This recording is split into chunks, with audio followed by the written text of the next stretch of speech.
For 10 years, I have lived as a ghost in my own kingdom. The Silver Keep was once my home, now it is my mausoleum. Every echo of my footsteps feels borrowed, every chamber too vast for a single heartbeat. They call me Queen Ilaria Valen, consort of the Alpha King, but titles are poor companions.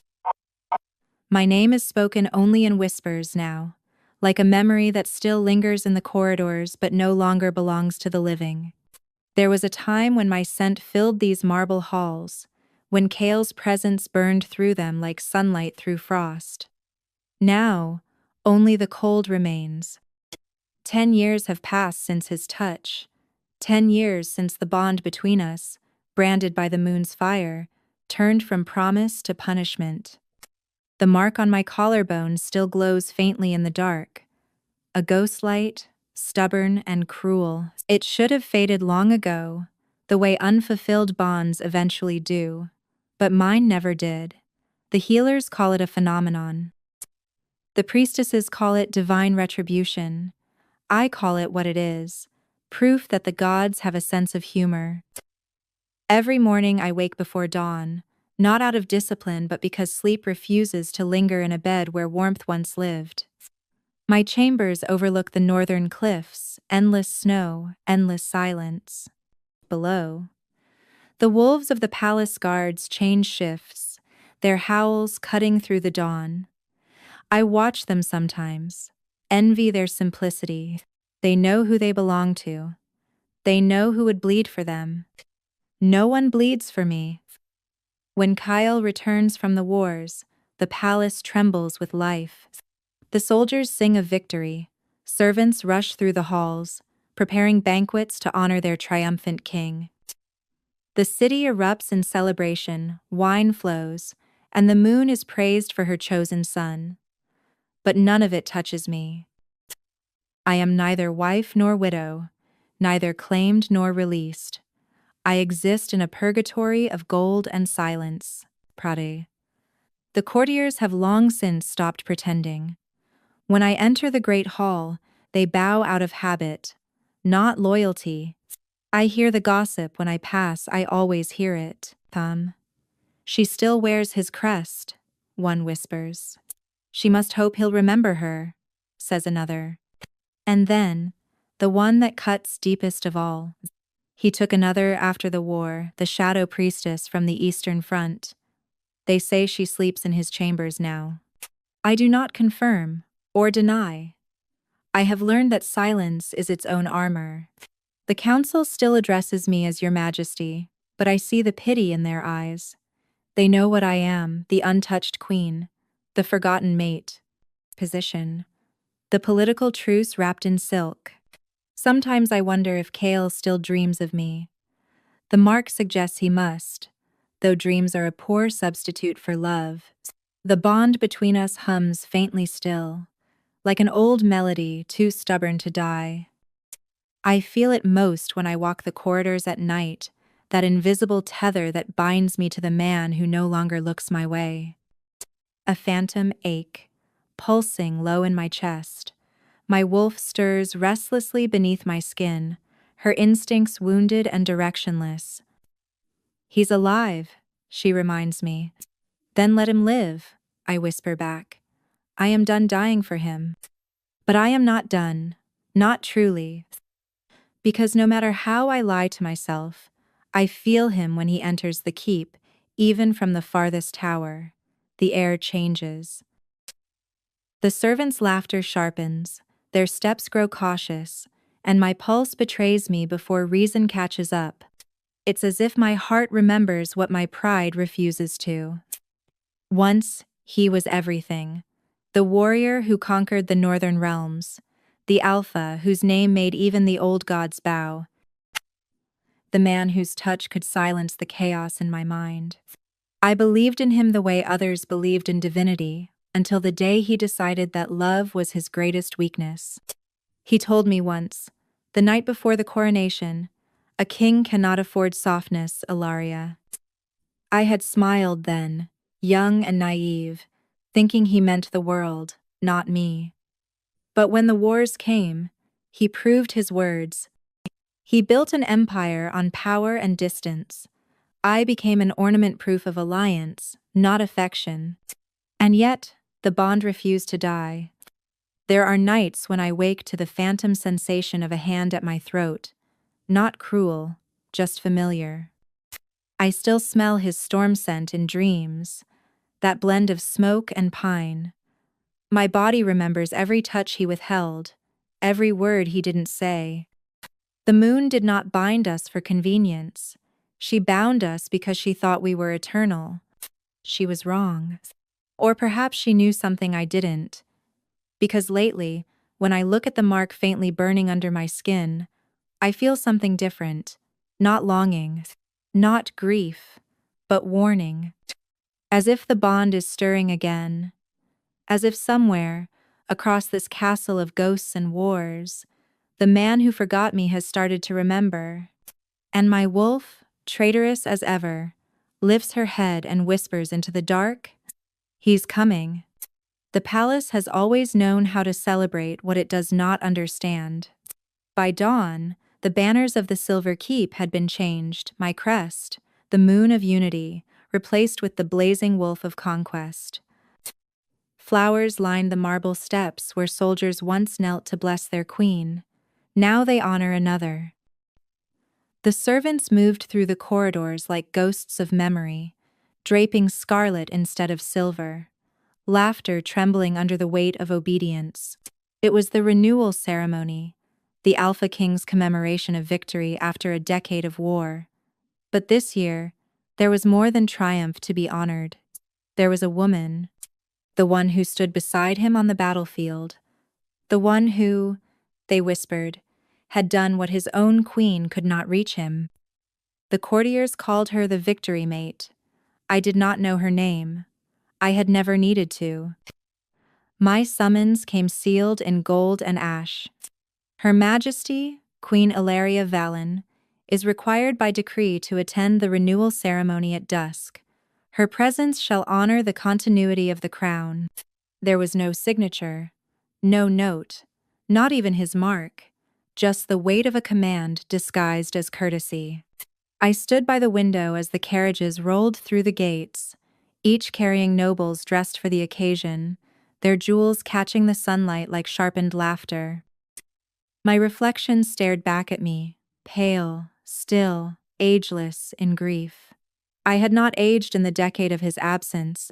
The bond had preserved me, as if mocking my endurance. When I entered the hall that evening, the sound struck me first. Music, laughter, the rhythmic chant of his name, Kael Valen, the unbroken Alpha, the Iron Heart. I wondered if any of them remembered that I was once his heart too. The Hall of Victory shimmered with candlelight and pride. At the far end, beneath an arch carved from obsidian, stood the throne. He stood beside it taller than I remembered, broader in the shoulders, shadows carved into the angles of his face like history itself had sculpted him. My wolf stirred painfully. He's alive. He wore his crown differently now, not like a burden, but like armor. The war had stripped away the boy who used to smile at dawn, and left behind a king who didn't know how. His eyes scanned the crowd lazily, detached until they found me. The moment our gazes met, I forgot how to breathe. 10 years dissolved like mist. The music faded. The walls of the hall disappeared, and there was only him, the man who had not touched me in a decade, looking as if he had seen a ghost. His expression faltered, just for a second. It was small, almost imperceptible, the kind of break only a bonded heart could feel. His jaw tightened, his eyes darkened, and I felt the faintest tug in the bond, that old thread of fire that refused to die. And then I saw it. Around his wrist, hidden beneath layers of ceremonial armor, glinted a familiar silver band. Our mating band, the one he'd sworn to discard. The one I'd burned in the hearth 10 years ago, to stop myself from believing he might still care. My composure cracked, just slightly, but enough. I turned my gaze away before he could see it, before the trembling reached my lips. My nails dug into my palms beneath my gloves, grounding me in pain. The mark on my collarbone pulsed once, sharply, as if mocking me for daring to feel. The high priestess stepped forward, reciting blessings for the king's renewed rule. And beside him, the woman his supposed victory mate stood radiant in crimson, her hand resting delicately on his arm. She was younger, proud, beautiful in the way sunlight is beautiful, too bright, too loud, without mercy. When the priestess invoked the names of the moon and the wolf, I felt the pull again. The bond hummed through me, answering her chant like a curse. My knees nearly buckled under the weight of it. Kale shifted, as if sensing it too. His hand fell instinctively to his chest, right above the place where our bond had once flared under the moon's fire. He shouldn't have felt it. Not after all this time. Yet he did. For a heartbeat or maybe eternity, his control faltered. The Alpha King, the conqueror of nations, looked at me like a man who'd woken from a decade-long sleep. His lips parted, soundless. The crowd clapped, oblivious to the fracture opening between us. Then he looked away. And I remembered what silence feels like when it becomes armor. The rest of the ceremony blurred into noise. Applause, toasts, speeches about honor and loyalty, words that meant nothing to those who had never waded through 10 winters alone. When the hall emptied and the torches burned low, I lingered in the shadows. He stood at the far end, his back to me, head bowed as if carrying an invisible weight. I thought foolishly that he might turn. But he didn't. He only reached for his wrist, his thumb brushing the silver band once before he let his hand fall. And that was enough to break me all over again. I left before dawn. The corridors felt longer than ever, the silence colder. The bond, once dormant, pulsed faintly beneath my skin, alive again. For 10 years, I had taught myself to forget him. But now, with one glance, one look across a room drenched in light and lies, he had remembered me. And the cruelest part? So had I. I still remember the night he stopped reaching for me. It was the night the kingdom celebrated his coronation, the night the gods, the council, and the wolves of the realm hailed Kael Valen as the chosen Alpha King. The air had been heavy with incense and promise, the scent of fire lilies thick enough to choke. We were both so young then, 2 hearts bound by destiny, 2 wolves believing that love would be enough to survive the weight of the crown. It wasn't. When the festivities ended and the torches dimmed, he came to me in silence. Still dressed in the ceremonial cloak, his crown crooked on his head, his eyes once so alive, distant. I reached for him as I always had, a simple touch on his arm, grounding, familiar. But this time he flinched. Not tonight, Ilaria. Just 3 words, cold, precise. They shattered something in me that night, something soft and irreplaceable. He stood by the window, staring at the horizon as if the kingdom beyond it could give him what I could not. The moonlight carved him in silver, beautiful and unreachable. "You're trembling," I whispered. "You've been since the ceremony." His voice came quiet, but sharp as a blade. "I can't afford to tremble anymore. Kael and—" He turned, and in his eyes I saw it, the fear he'd never admit. "You think this bond makes me stronger, Ilaria. It doesn't. It weakens me. Every time I look at you, I remember I'm still human, and an alpha cannot be human." The words hung between us, heavier than the crown on his head. I took a step forward, but he raised a hand, halting me. "Don't," he said softly, and there was pain in it, real and raw. "Don't make this harder."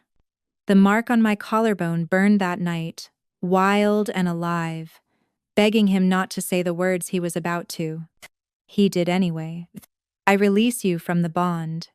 For a heartbeat, everything stopped, my breath, my pulse, the world itself. But the mark did not fade. It flared in defiance, glowing so bright it hurt to look at. I gasped, my body trembling as the moon herself seemed to laugh at his arrogance. He turned away, ashamed. Why won't it die? Because it isn't a chain, Kale, I whispered. It's a promise. He didn't answer. He just left the door closing with a finality that echoed through years.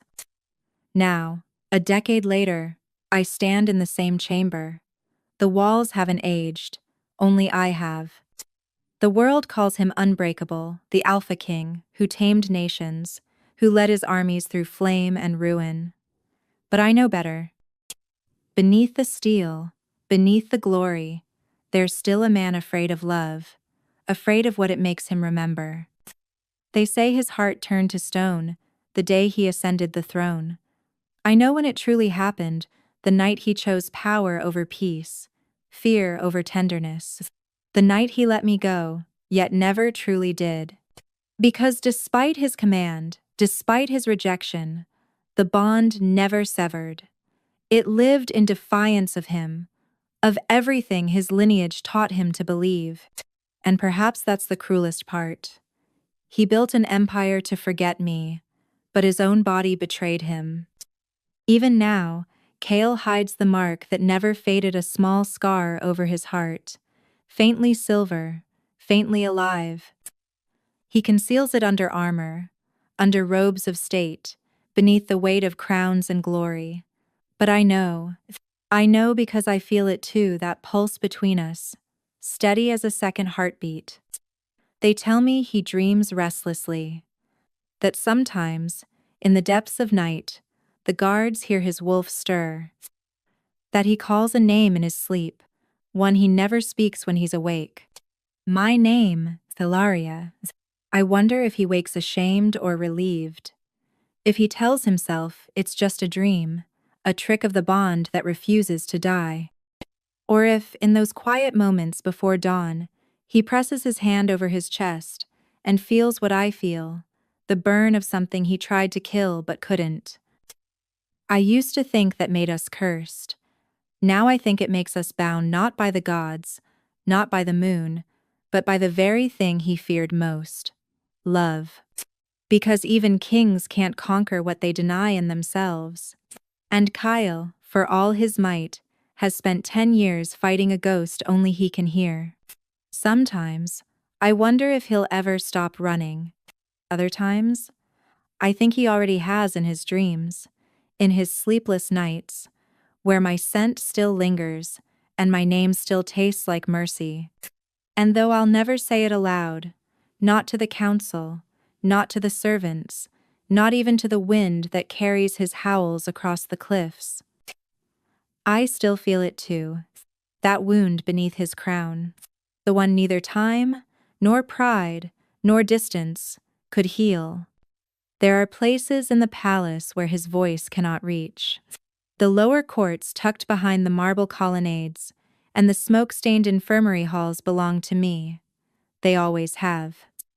Here, no one calls me Your Majesty. They call me Lady of the Lower Wing, the Silent Queen, sometimes just Ilaria. Titles are for those who crave attention. I have learned to build my reign from silence. I spend my days listening to farmers, soldiers, widows, and orphans, to the ones who were forgotten while Kale fought his endless wars. They bring me broken contracts, wounded pride, burned hands. I heal what I can, and for what I cannot, I listen until their voices stop trembling. I think that is what power truly is, not the ability to command, but to soothe. The council thinks my presence here is an act of humility. They don't see the strategy. A woman can hear much when no one fears her. Courtiers. The courtiers believe I live in exile. In truth, I am gathering a kingdom beneath his, one made not of fear, but of faith. This morning, A messenger came from the northern garrisons, a boy no older than 17, his uniform torn, his left arm bound in a bloody sling. He bowed awkwardly before me, eyes wide as though unsure if he should meet my gaze. "Your Majesty," he whispered, the words trembling. "They said you would listen." And so I did. He told me of villages refusing to pay tribute, of crops hoarded instead of sent to the capital, of whispers that the North no longer bends to the Alpha King, that they follow another name now, a name spoken with reverence instead of fear. Mine. The room fell silent after he said it. Even the candles seemed to hesitate. I dismissed the guards before I spoke. "And who told you this?" "The people, my queen," he said. "They say, when they cry for mercy, it's your name that reaches them, not his." I should have felt pride. Instead, I felt the cold weight of inevitability. Kale had built an empire through dominance. I had tended its wounds through compassion. And now, the cracks between those two worlds had become too wide to ignore. When I sent the messenger away with medicine and food, I lingered at the window, watching the gray smoke rise from the training yards. The winter winds carried faint howls from the northern ridge, wolves restless in their cages, mirroring the unrest of men. That evening, the council summoned me. I rarely attend their meetings anymore, but their tone held unease, and I have learned that unease is always worth hearing. The chamber smelled of iron and politics. Kale sat at the head of the obsidian table, a king carved from ice. His eyes flicked up when I entered, but only briefly, as though acknowledging me might melt the discipline he clung to. "Your Majesty," said Chancellor Renard, his tone tight. "We've received concerning reports from the north. Villages are withholding allegiance. Our scouts say a movement is forming." Kale didn't speak. He sat in stillness, jaw clenched, fingers tapping once against the armrest, a habit he developed when restraining his temper. I kept my voice steady. "And what does the movement claim?" Renard hesitated. "They claim loyalty to the Queen." The silence that followed was suffocating. Kale's hand froze mid-tap. Slowly, he lifted his gaze to mine, and for the first time in 10 years, there was something human in it. Not anger. Not authority.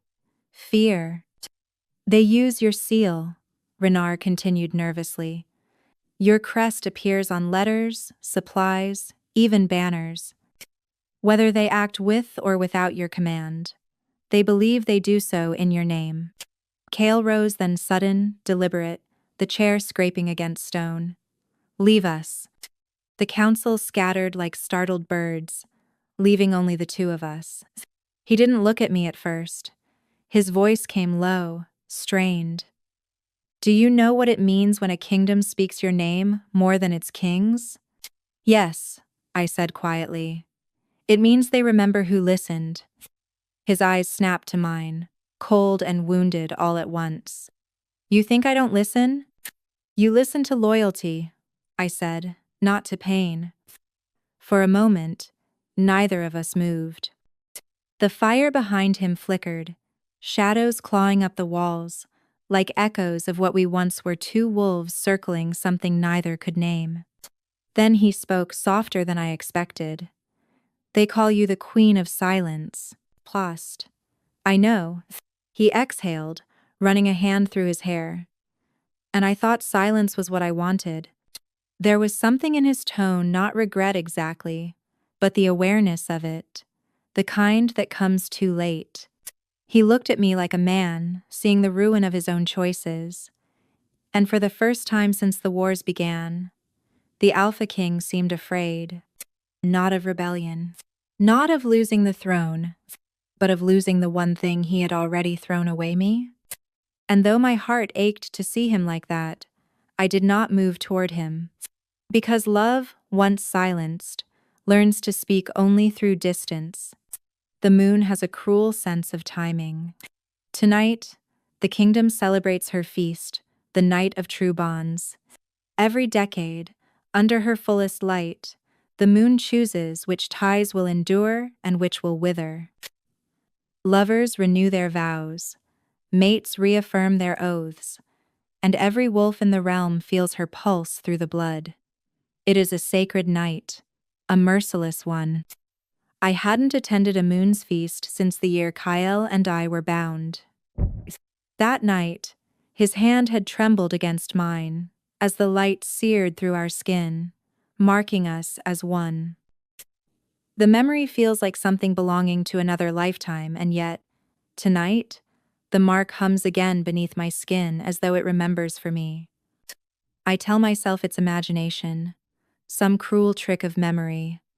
But when the moon rises pale, vast, and watching the air itself shifts, the bond stirs like an ember buried beneath ash, reluctant but alive. The first spark hits just before midnight, a warmth along my collarbone, faint at first, then sharp, almost electric. I press my palm over the spot, but the heat only deepens, spreading through my ribs, curling into my pulse. My breath catches. No, it can't be. It's been 10 years since that night, 10 years since Kyle tried to sever what couldn't be broken. The bond should have faded long ago. But as the moonlight fills my chambers, it ignites. The mark flares. I stumble toward the mirror. The fabric of my gown slips from my shoulder, revealing the faint scar I'd carried for a decade, pale silver, barely visible under skin. Now, it glows with white fire, alive again, burning the shape of the moon's crest. I bite down a cry, gripping the edge of the table until my knuckles turn white. My wolf wakes instantly, wild, trembling, desperate. He feels it, she whispers inside me. He feels it too. I shake my head. No, he can't. But the bond doesn't lie. Across the distance, across marble halls and endless pride, something inside me reaches outward, and something answers. A flash, a surge like lightning between hearts. My knees give way. I fall against the cold stone, every nerve burning with memory. Far across the city, in the royal wing, I can feel it, Kale's pain. His heartbeat echoes mine, erratic and ragged. The bond thrums with unbearable force, raw and alive. He must be feeling it, the same fire that branded us beneath the moon's eye 10 years ago. Somewhere deep within him, his wolf must be clawing its way free. The bond has no patience for reason or regret. It remembers only what is true. I don't know how long I kneel there, gasping, trembling, caught between past and present. The pain turns to light, the light to heat, and the heat to something almost holy. I see flashes, his hands over mine, the night of our binding, his whispered promise before everything fell apart. The moon will never unmake what she's claimed. He had said it like a vow, and I had believed him. I hate that some part of me still does. The door bursts open. My maid rushes in, wide-eyed. "Your Majesty the King." Her voice falters. Behind her, guards stand uneasy, their scent thick with confusion. "What about him?" I demand. Though my throat burns from the strain. "He's collapsed. The council says it's the moon's fever, but his wounds they glow, my queen." The same light as, she hesitates, eyes falling to my shoulder as yours. I turn away before she can see the truth written across my face. "Leave me." When the door shuts, I press a trembling hand over the mark again. It burns less now, not fading, but synchronizing. Two flames, finally breathing in rhythm after a decade of silence. The bond is no longer dormant, it's awake, and it's angry. Later that night, I sense him before I hear the guards. The castle hums with the quiet terror that only Kale's command can create. Heavy footsteps approach, muffled voices exchanging hurried words. By the time the knock comes, I already know what it means. The captain bows as he enters, unable to meet my eyes. Her Majesty is ordered to present herself in the royal wing at sunrise. By whose order? I ask, though I already know. The king's. He hesitates, glancing at my collarbone where the faint glow still lingers. He said the moon demanded it. I dismiss him with a nod, but my heart is no longer still. The last time Kale summoned me, it was to end us. Now, under the moon's fire, he calls for me again, not as ruler, not as conqueror, but as the man who feels my heartbeat inside his own. And for the first time in 10 years, I don't know whether to go to him out of duty, defiance, or something far more dangerous. Because the bond isn't asking anymore. It's pulling. The summons arrived before dawn, carried by the same guards who once bowed at my feet. By decree of the crown, Her Majesty Queen Ilaria Valen is ordered to present herself in the royal wing immediately, upon the king's command. No seal, no apology. Just the weight of authority, pressed into paper and silence. For a long moment, I only stared at it. The parchment trembled faintly in my hands, not from fear, but from the pull beneath my skin. The mark throbbed again, faint and insistent, as if the bond itself had grown impatient. I tore the letter in half. The guards exchanged glances, uncertain. Once, they would have dragged me by force if he willed it, but that time has passed. Even they know what I've become, something neither subservient nor replaceable, something he cannot command. You'll tell your king, I said, steady as ice, that the queen does not obey like a soldier. Older of the two hesitated. Your Majesty, his orders were direct. I turned to him slowly. So is my refusal. He bowed low, more out of discomfort than loyalty, and left without argument. The sound of their boots faded down the corridor, leaving only the hush of morning. I thought that would be the end of it. But of course, Kyle Valen has never tolerated silence, not when it comes from me. He came himself. By nightfall, the palace trembled. Word spread quickly through the lower courts. The Alpha King had left the council mid-session and was storming toward the Queen's wing. Servants scattered like frightened birds. Even the guards at my door looked pale, uncertain whether to stand their ground or kneel. I stayed seated by the fire, pretending calm I did not feel. My pulse betrayed me too loud, too fast, and my wolf stirred beneath my skin, restless. When the door opened, he filled the threshold like a shadow cut from moonlight and fury. Everyone, leave. His command hit the air like thunder. No one argued. Within seconds, we were alone. He closed the door behind him but did not move closer. His armor was gone, replaced by black linen, the sleeves rolled up to his elbows, as though he'd come not as a king, but as a man stripped bare. Still, power clung to him, that quiet, consuming presence that used to terrify and steady me all at once. I sent for you, he said finally. I know, I answered. You ignored me. I did. A muscle in his jaw flexed. Do you think you can defy the crown? I rose slowly, letting the firelight catch on the faint silver mark across my collarbone, the one that had burned because of him, that had never healed because of him. I'm not defying the crown, I said. I'm defying you. He exhaled sharply, taking a step forward. It's the same thing. No, I whispered. It used to be, but not anymore. His eyes, dark gold, storm-heavy, flickered. The bond pulsed between us, raw and alive. I could feel his heartbeat through it, uneven, desperate. Why are you doing this? He asked. After everything. You mean after nothing? I cut in. After 10 years of silence. After being your queen in name but not in life, after being told that love makes you weak, his hands clenched at his sides. It does. Closer. Then tell me, I said softly, stepping closer until the air between us vibrated.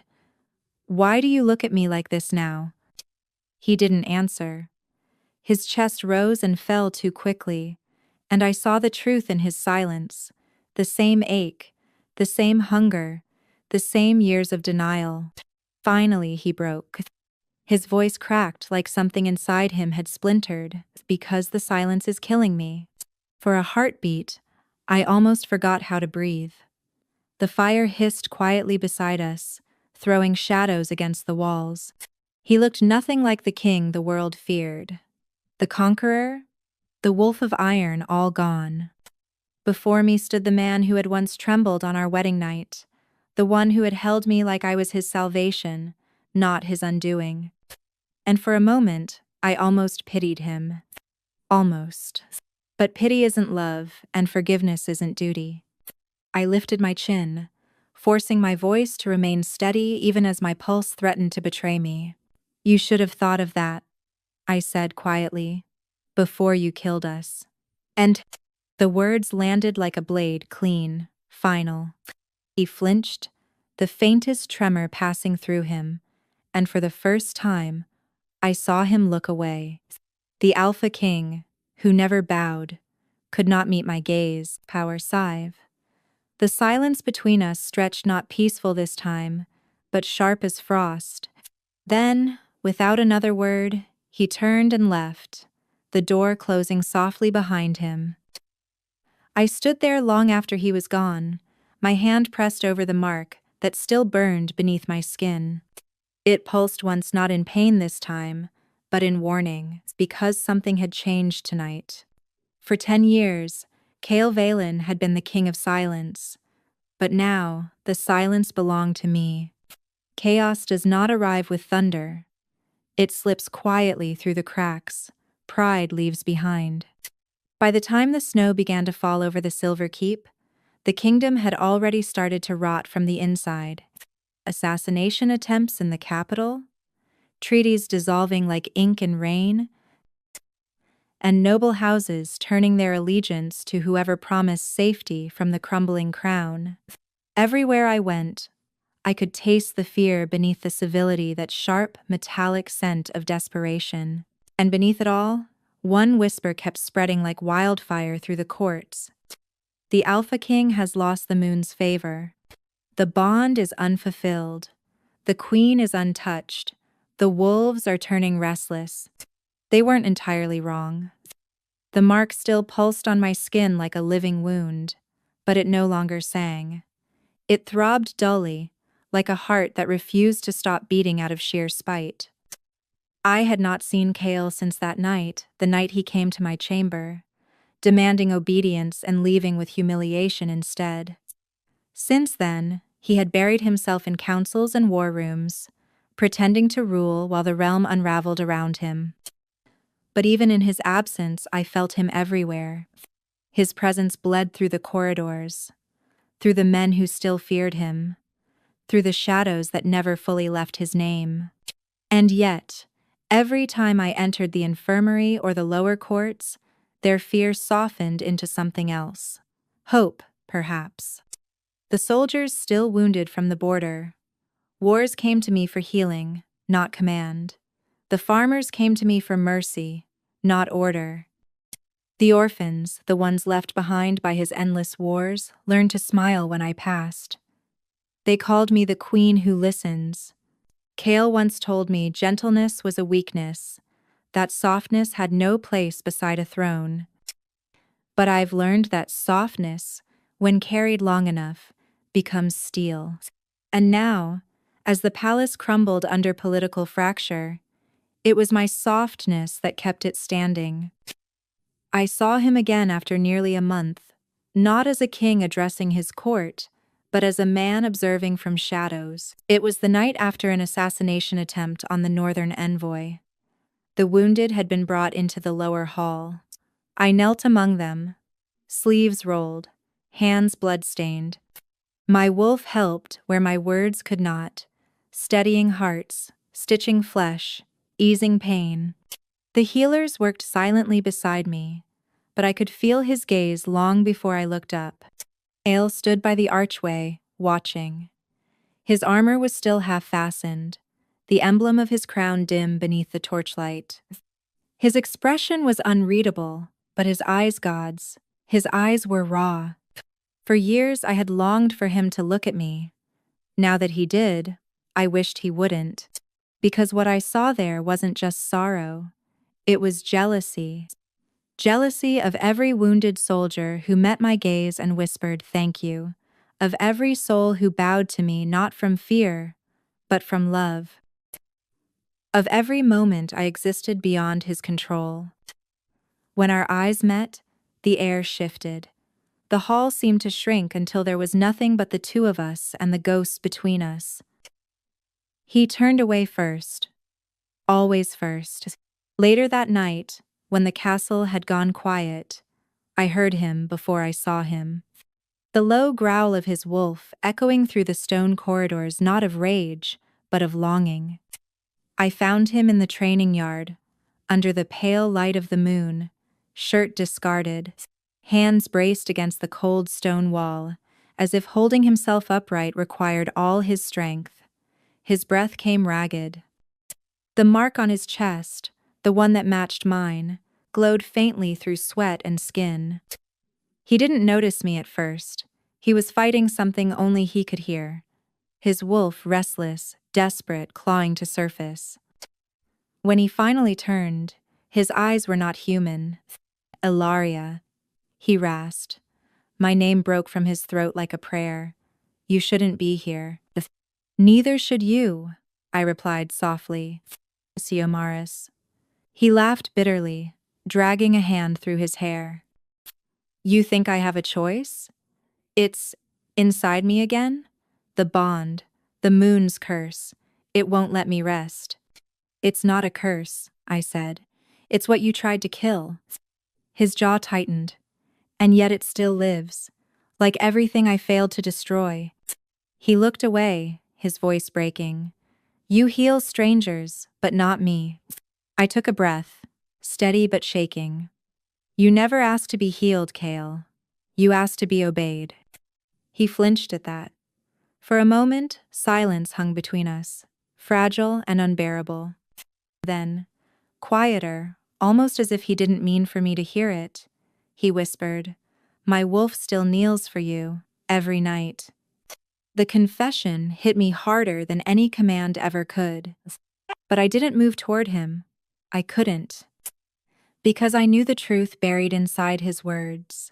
The man still refused to kneel, even if the wolf remembered how. So I turned away before he could see the ache in my eyes.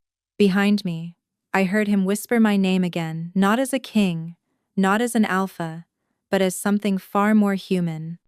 Ilaria. The sound of it trembled through the air, followed by silence. And for the first time in years, I realized the truth neither of us could bear to say aloud. He hadn't forgotten how to love me, only how to kneel. There comes a moment when even ghosts grow tired of haunting the same halls. For 10 years, I had stayed out of duty, out of pride, perhaps even out of hope. But hope, when starved too long, curdles into quiet resignation, and mine had done just that. The palace no longer felt like home. The marble floors still gleamed, the banners still hung, and the people still whispered, Your Majesty when I passed, but the title meant nothing. A queen without a heart beside her is not a queen, only a figurehead wrapped in silk and silence. So I decided to leave. The decision came at dawn, the hour when the world still pretends it can begin again. I packed little, a few gowns, a silver ring that once fit his finger, and the journal I'd written in when the silence became too loud. I told no one but the guards at my wing. Even they looked away, pretending not to see the crownless woman walking toward exile. As I crossed the last corridor, the bond pulsed faintly beneath my skin, aware. He will feel it, my wolf murmured. He always does. I hope not, I whispered.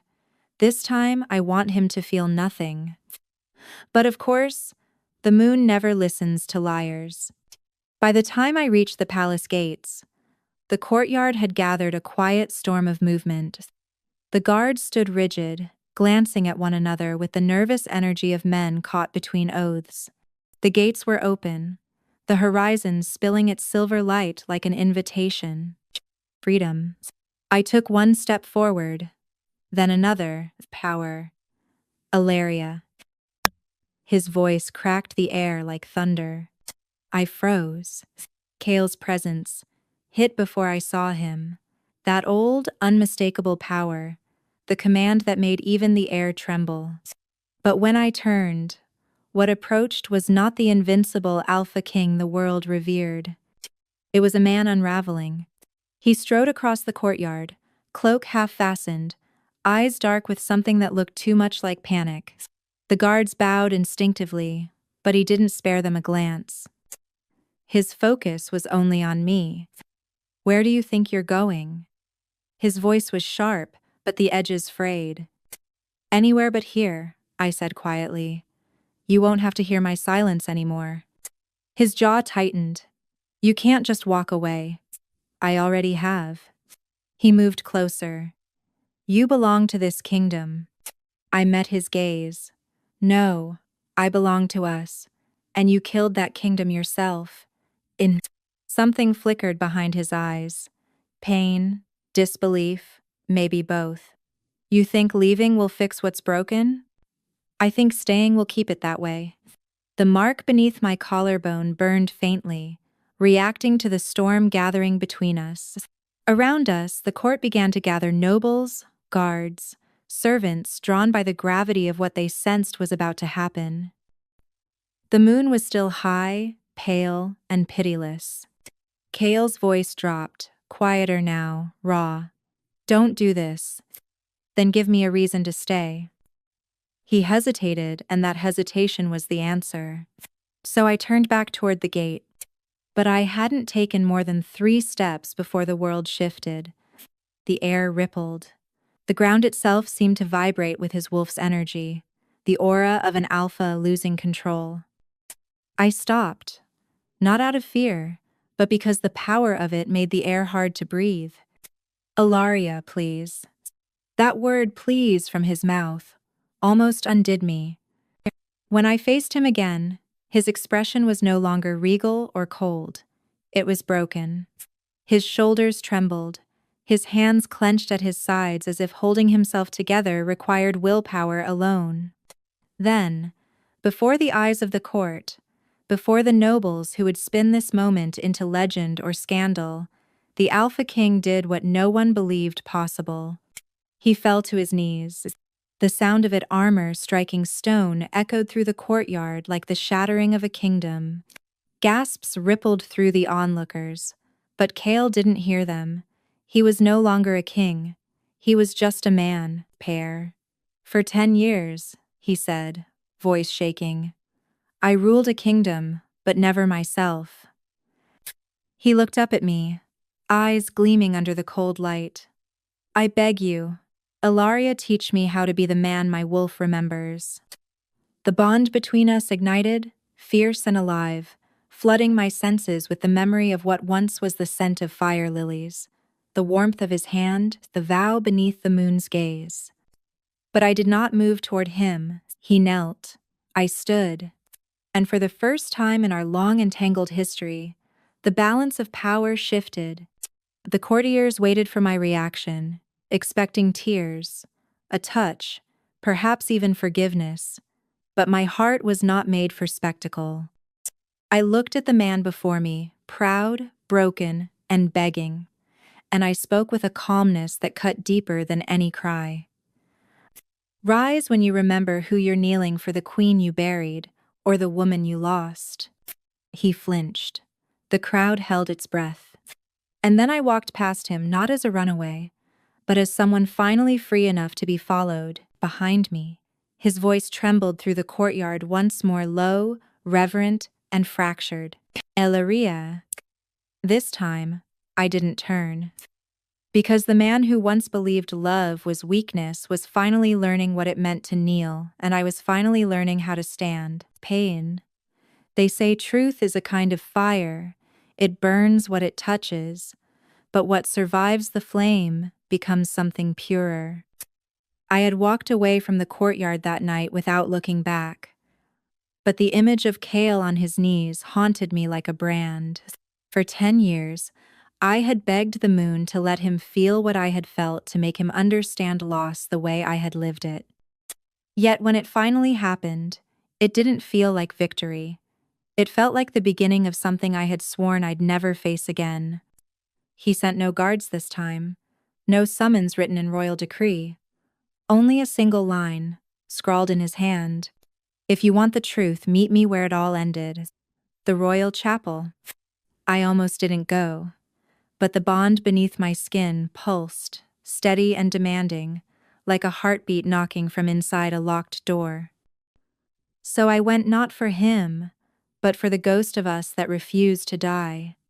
The chapel hadn't changed. White stone, moonlight spilling through the broken window where the first frost had once drifted in. It was where we had been mated under the moon's gaze.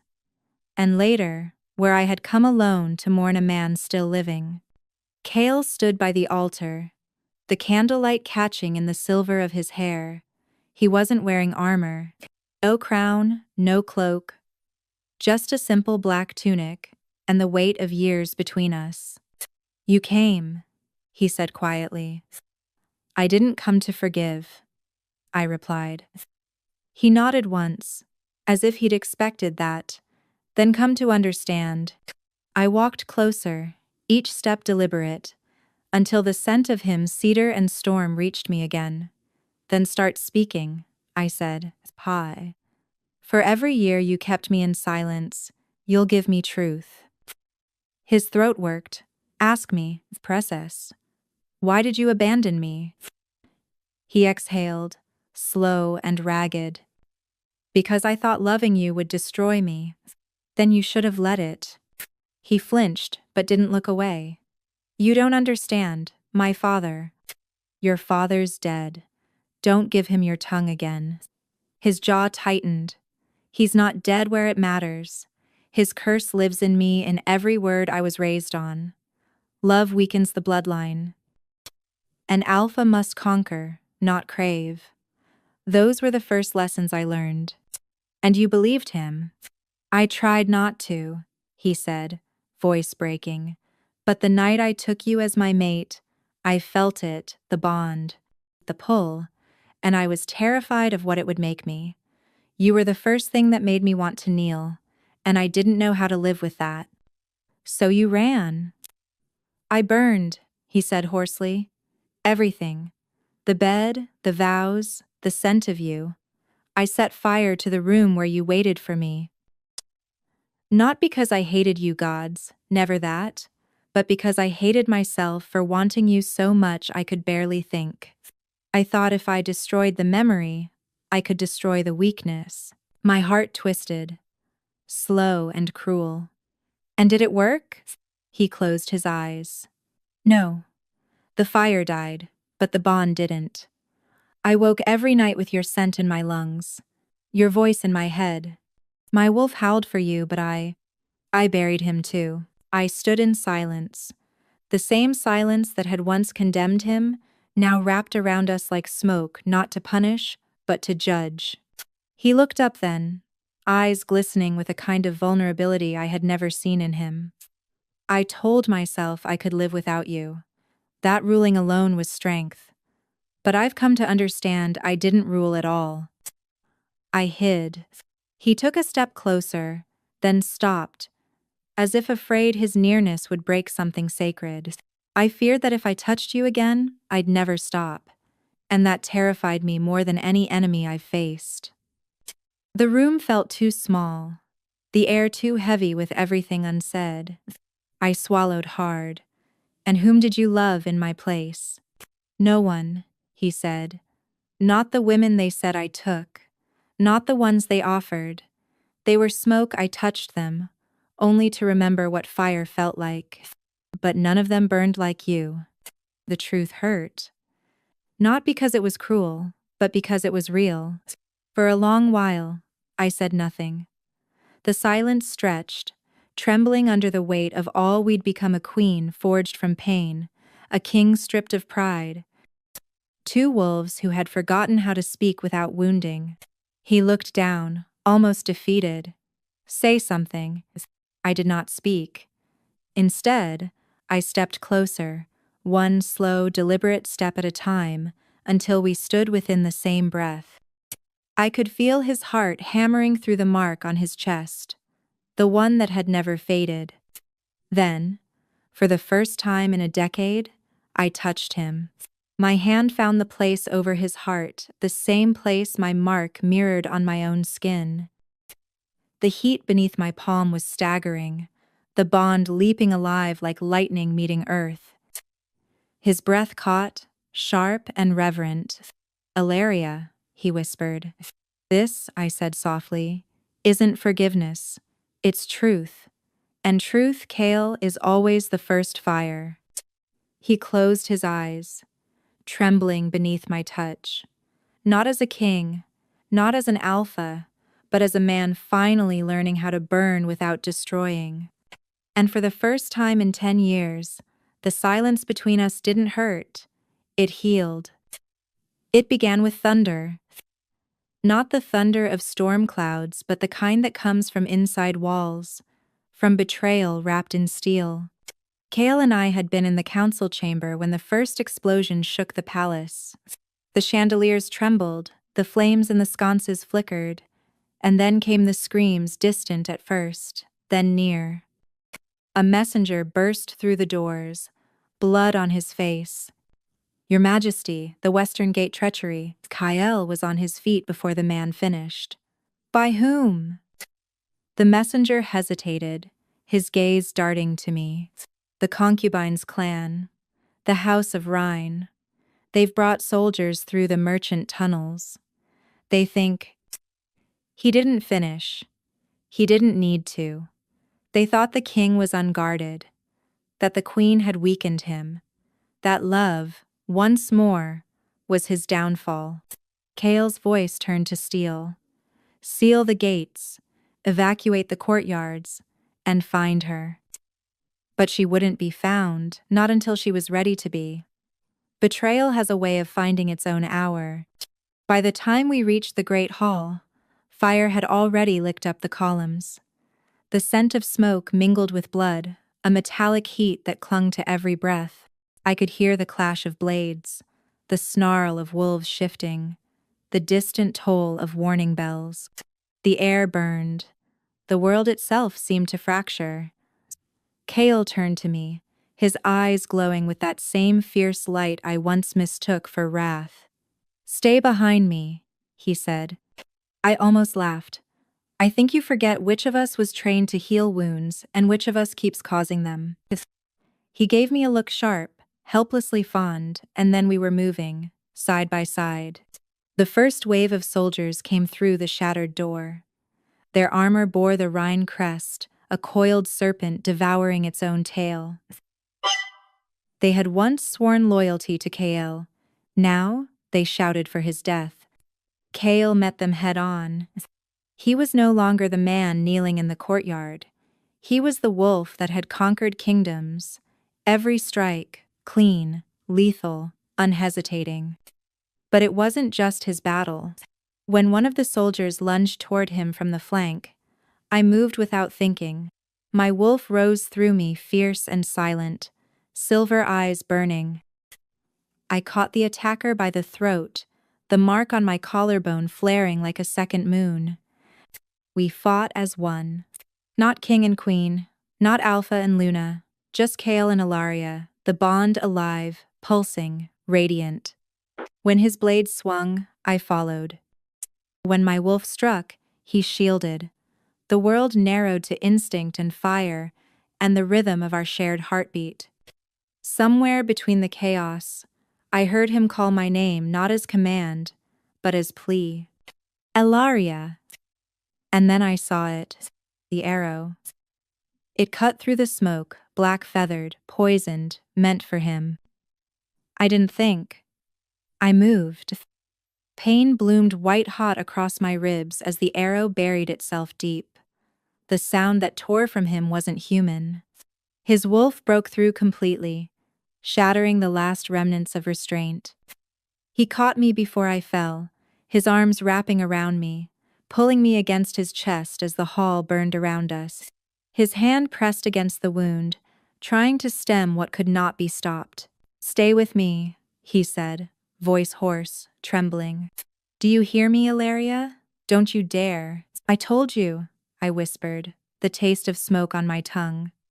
"Love doesn't make you weak." His tears fell hot against my skin.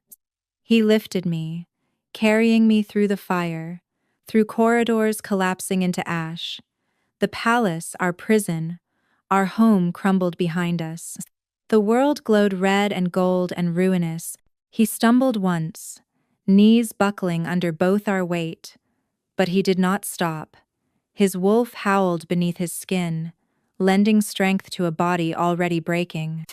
By the time we reached the courtyard, the moon had broken through the clouds, full and white, watching.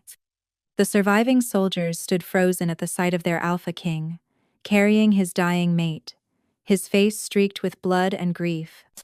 He fell to his knees in the ashes, cradling me in his lap, his hand trembling over my heart. "Please," he whispered, as if speaking to gods he had spent his life defying. "Take my kingdom, my name, my strength, but not her, not her." The wind shifted. The flames roared higher, as if answering him. My heartbeat faltered, slow, steady, then slowing more. Kale bent over me, pressing his forehead to mine. "Don't leave me in silence again," he begged. My lips moved faintly. "Then, listen," and then everything went still. He threw his head back, and the sound that ripped from him split the night, a howl so raw it silenced even the fire. It was not the cry of a king. It was the mourning of a mate, the sound of a man whose world had ended twice, once in pride, once in love. The moon hung above us, silver and merciless, witnessing the moment the Alpha King finally broke not in defeat, but in devotion. And through the blaze that devoured our kingdom, his voice carried my name again and again, until even the flames seemed to bow. Between life and death, there is a silence so deep it sounds like the sea. I drifted there, weightless, untethered, without breath or pain. The world had burned away, and yet I could still feel him. Kale. His heartbeat wild, erratic, echoing through the bond we once tried to bury. It pulsed through me like a memory refusing to die. For a moment, I thought this was the end, not tragic, just inevitable. A queen slipping quietly from the story that had already taken too much. But then, somewhere beyond the stillness, I heard him. "Ilaria," he whispered, not through sound, but through the bond itself, the tether between our souls. "Don't leave me." And for the first time in years, I listened. The darkness cracked open. When I awoke, the first thing I saw was light. Not sunlight that was too soft, too earthly, but moonlight, pouring down through the shattered dome of the courtyard like a river of silver flame. It bathed everything, the ruins, the smoke, the ashes, and at its center knelt Kael, his arms around me as though trying to hold the world itself together. His face was streaked with soot and tears. His armor was gone, torn from him in battle. His hands shook where they touched me, one pressed over my wound, the other tangled in my hair like he couldn't decide whether to heal or to worship. "Ilaria," his voice broke on my name, soft as prayer, rough as confession. I tried to speak, but no words came. My throat was dry, my chest heavy. Then I felt it, the mark over my heart, glowing hot beneath my skin. It pulsed once, twice, and the pain that followed was almost divine. The bond. It wasn't fading. It was awakening. Light spread from my chest to his threads of white fire weaving between us, binding, branding, completing what a decade of pride had left undone. The moon's glow thickened, its light descending like a veil. Around us, time seemed to still. The fire dimmed, the air shimmered, and I realized we were standing or perhaps kneeling in something ancient, something sacred. The mate's vow. It was said to happen only once in 1,000 lifetimes, when two wolves defied death itself to find one another again. Kale's head bowed, his forehead rested against mine. "You were never my weakness," he said, voice trembling. "You were the only thing keeping me human." Tears stung my eyes before I could stop them. He drew a shaky breath, his lips brushing the shell of my ear. "The night I burned our bed, I thought I was killing the part of me that could fall, but it was the part that could rise I destroyed instead." "Kale." My voice cracked. He pulled back just enough for our eyes to meet. "I don't deserve you." "No," I said softly, "but the man kneeling before the moon is not the one who abandoned me." "Yeah." He closed his eyes, a single tear sliding down his cheek. "Then tell me, what am I now?" "The alpha who finally learned to kneel," I whispered. The bond pulsed, again bright, violent, whole. I felt his heartbeat sync with mine. The pain that had lived between us for so long melted into something purer, not forgiveness, but truth. The mark on his chest flared, silver light blooming outward, matching mine in perfect unison. For one endless breath, the world was nothing but light, warmth, and the sound of two hearts remembering how to beat together. And the glow faded. I found myself in his arms again, but this time, I was alive. Entirely, impossibly alive. Gasps rippled around us. Soldiers, servants, and nobles, all those who had survived the rebellion, stood frozen at the sight. They watched as the moon's light dimmed and the smoke cleared, revealing the king and queen bound by a mark that shone like living fire. I heard one of the healers whisper, "The bond of the Moon Queen, power." Another fell to his knees. Then another, and soon the entire courtyard bowed, not in fear, but reverence. Conten. The rebellion had been fierce, but rebellion cannot survive faith, and faith had returned, not in the throne, but in the hearts of the people who saw their king broken and remade. Kale looked up, his voice raw but sure. "The kingdom will stand again," he said, "because its queen does." He helped me to my feet. The world around us was still smoldering, but the sky was clear, the moon fading into dawn, the first rays of gold breaking over ash. I turned to him, resting my hand over his heart. "We are not what we were." "No," he said, his hand covering mine. "We are what the fire left." Page. Our wolves stirred within us, twin spirits, once divided, now whole. And for the first time in 10 long years, I understood what strength truly meant. Not command, not conquest, but the courage to love again. And as the morning light spread across the ruins, the people whispered it through the courtyard, through the city, through the kingdom reborn. The king's heart beats again. Peace has a quieter sound than war. It doesn't arrive with fanfare or drums. It comes in softer things, the rustle of banners restored, the laughter of children echoing down marble halls that once knew only silence, the gentle rhythm of a kingdom learning how to breathe again. Months have passed since the night of fire and reckoning. The rebellion was crushed not by blood, but by the sight of something greater. A king who wept, and a queen who forgave. They called it a miracle, though I think it was simply what love becomes when it stops asking for perfection. The palace still bears its scars, a cracked pillar, a blackened archway, a single burn mark across the throne dais that no mason has dared erase. Kale insisted we leave it there. "Let it remind us," he he said, of what it cost to rebuild. And rebuild we did. The halls are brighter now. The courtiers walk with something almost like ease.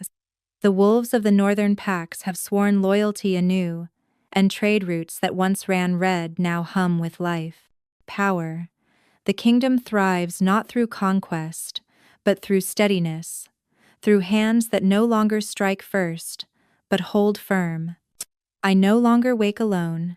Sometimes, in the quiet hours before dawn, I feel Kael beside me, his breath warm against my shoulder, his hand tracing idle circles where my mark glows faintly against his. There's still a wildness in him, but it no longer burns to destroy. It anchors him now, tempered by something stronger than dominance, devotion. He has learned, finally, that to kneel is not to bow in weakness, but to stand in love. This evening, the throne room is empty. The council has long since dispersed, their torches extinguished one by one, leaving only the pale light of the moon through the arched windows. I walk across the room slowly, my footsteps echoing against the marble, a rhythm both foreign and familiar. The twin thrones stand ahead, side by side, not raised as they once were, but level with the dais below. When Kael rebuilt this chamber, he lowered them himself.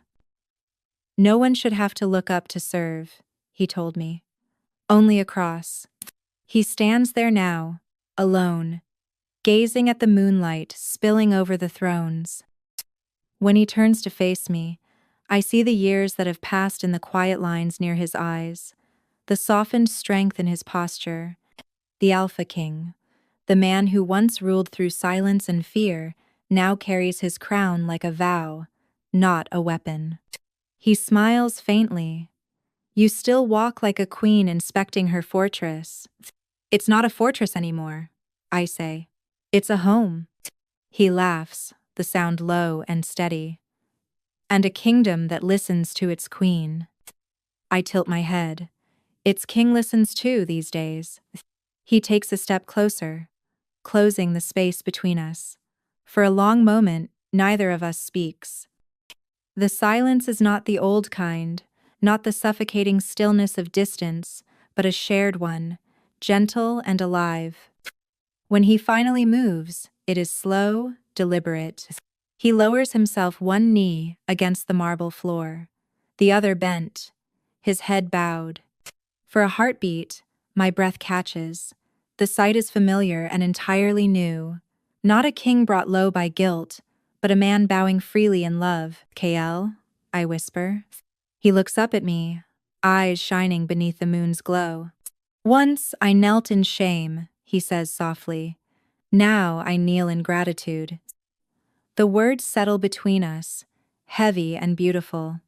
He continues, voice trembling just enough to betray the truth beneath it. You taught me that strength is not the roar of command, but the courage to listen. That love does not chain, it frees. That a crown means nothing if it cannot bow. I step closer, until the edge of my gown brushes his shoulder. My hand lifts not in dismissal, but in reverence, and I place it beneath his chin, guiding him to meet my gaze. Then rise, I whisper. My king, my equal. He stands. The moonlight spills over us both, soft and unyielding, binding us once more beneath its gaze. Outside, the night wind stirs, the banners bearing our crest, two wolves intertwined beneath a single moon, once a symbol of conquest, now a promise of unity. Kael reaches for my hand, fingers threading through mine. His palm is warm, steady, human. We stand together before the thrones, not as rulers above our people, but as the first to understand what it truly means to serve them and each other. I look up at him, the faintest smile on my lips. The kingdom that once bowed to fear now kneels to love. And he squeezes my hand gently, eyes soft. And for 10 years, I ruled a kingdom, he says quietly, echoing the words we both know too well. but it took one woman's forgiveness to make me worthy of it. The moon's light fades into silver dawn, and for the first time in our long and restless reign, peace feels like something that might last.